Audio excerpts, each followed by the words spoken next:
Hey everybody, it's Joe from Choice Physical Therapy. I'm Mason, patient care assistant. Workout Wednesday, a little different Workout Wednesday for you. Workouts are excellent, the exercises you do are excellent. A lot of us are getting maybe a workout in maybe 3 times a week, spending maybe an hour or so in the gym. There are 23 other hours throughout that day. So we're going to talk about what we do a lot in that time is sitting. And are you sitting appropriately? This is going to help you recover quicker from your workouts because you're not going to be stressing your tissues as much. And it's also going to help just to keep your tissues loose and keep you feeling good. So there are 3 considerations to sitting appropriately. The first one is the height, all right? So what we're going to look at is the angle of Mason's hip to his knee. Right now he's pretty parallel.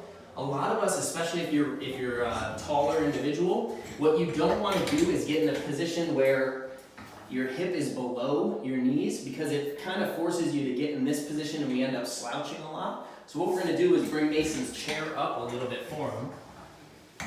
Just making that adjustment, his thigh is angled downward, his hip is higher than his knees, and he's going to be in a much better position here at his lower back and his hips. All right? So hips should always be higher than your knees when you're sitting. Next is the foot position. So Mason, if you want to swivel around here.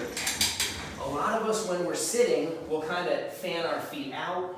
We might tuck one leg under the other. When your feet are on the floor, that's your base of support. All right, imagine a tower and it's got supports. All that weight is evenly distributed. So if you're tucking your feet under like this, all that load is going through your spine.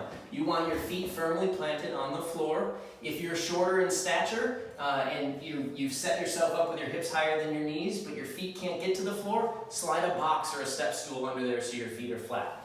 We're going to look at Mason's foot position. They should be forward, and then the knees just positioned towards the outer third of the feet. That's really going to set him up, take a lot of pressure off of any potential heel pain, plantar fascia irritation. It's also going to set his knee and his hip up in a better position. All right? So feet flat on the surface. If you can't get your feet to the ground, bring the floor to you with a step stool, and then make sure your feet are forward with your knees positioned outward. Last piece, Mason, you can spin around this way.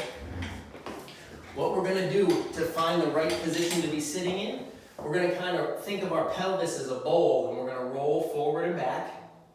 You're going to find your butt bones, your sits bones, your ischial tuberosity, so the bony part of your butt. And then what you're going to do, Mason, sit just behind that, and then let yourself kind of slouch into it.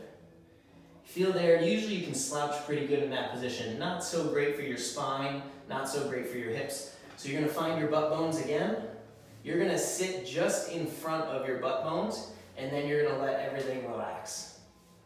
You can relax and shut your muscles off, but biomechanically, you're in a much better position. So your muscles get to relax, but you've set yourself up. You've taken a lot of stress off your lower back. You've set yourself up in a better position up at the mid-back and the shoulders, and then also at the hips.